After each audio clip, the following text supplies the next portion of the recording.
Bunlar yetim bebeklerin şerefli intiharı, mazlumun feryadının cevabı. Hamas'a selam, direnişe devam. Selam, direnişe devam. Gazze'li çocuklar annesiz kalmasın.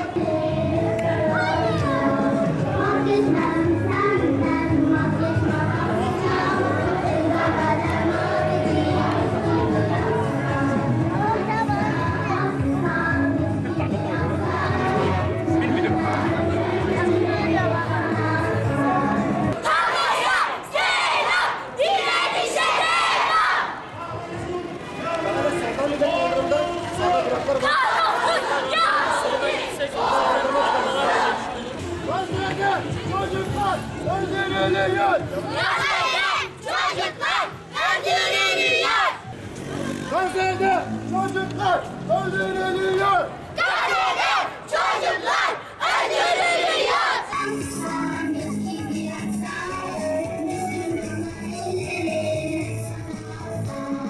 Vazgeçmem senden, vazgeçmem asla.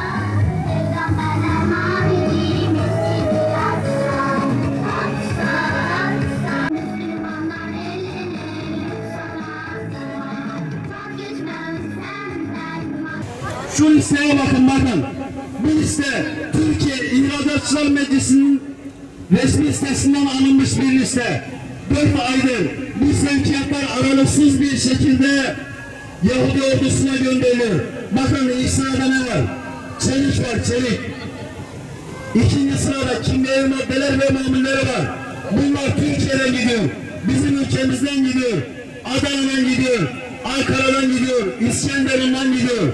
Bunlar sevkiyatları durdurmak yerine 4 aydır sadece konuşuyorlar ve sadece anlatıyorlar. Sakın bu siyasilere meyletmeyin. Bu siyasilerden her türlü iktidardan uzaklaşın artık. Çünkü bunların işlediği suçlardan ötürü bunlara dokunacak olan ateş yarın öbür gün öldükten sonra, mahşer gününden sonra size de dokunacak. Bakın sadece bunlar mı? Hayır.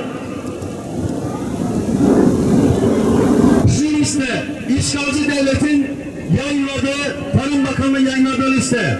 Ne listesi bu?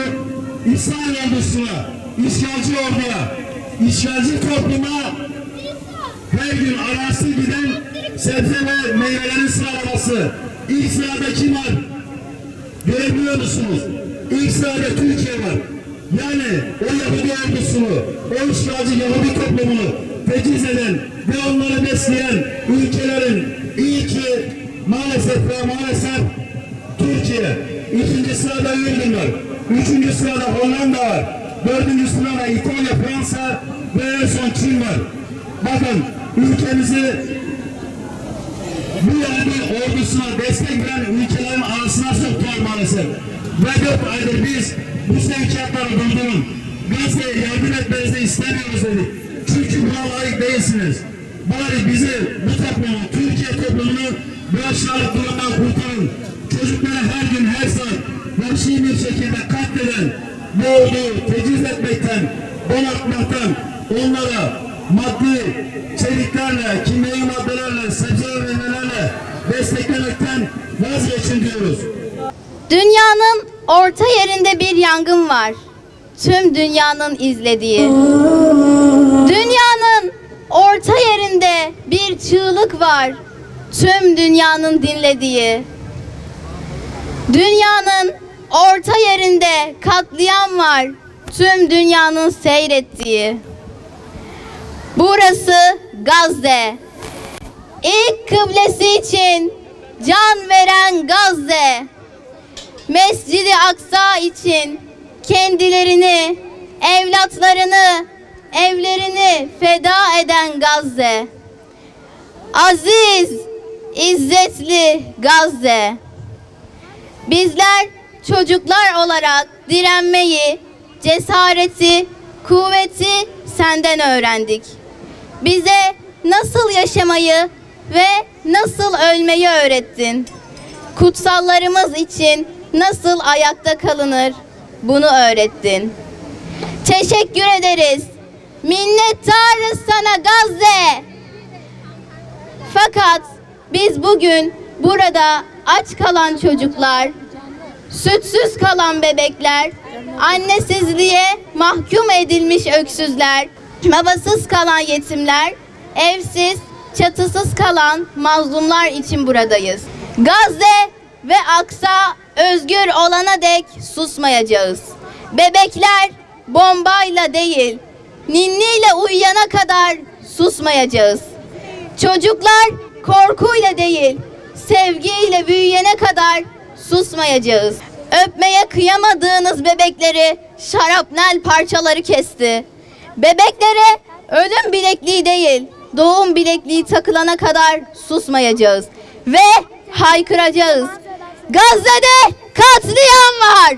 Gazze'de bebekler ölüyor. Gazze'de çocuklar aç uyuyor. Gazze'de çocuklar oyun oynayamıyor. Gazze'de çocuklar annesiz bırakılıyor. Gazze'de çocuklar yetim kalıyor. Uyan artık ey dünya. Gazze ölüyor. Ey yeryüzü çocukları. Ey yeryüzü çocukları. İnsanlık ölmesin diyenler. Kardeşsek eğer gelin de beraber gülelim. Beraber oynayalım. Beraber yaşayalım. Onları her türlü yaratmış olduğun mahlukattan onları emin eyle. Rabbimiz gecenin sahibisin, gündüzün sahibisin. Gecede gündüzde onları her türlü şerden muhafaza eyle. Her türlü büyücülerin, bugün çeşit büyücüler, hepsi sahnelerde. Ne yazık ki insanların gözlerini boyuyorlar. İşte çözüm aramaları, işte bu zulme sessiz kalmıyoruz diyerek bütün zulümlere sessiz kalanlardan Ya Rabbi sen onları muhafaza eyle.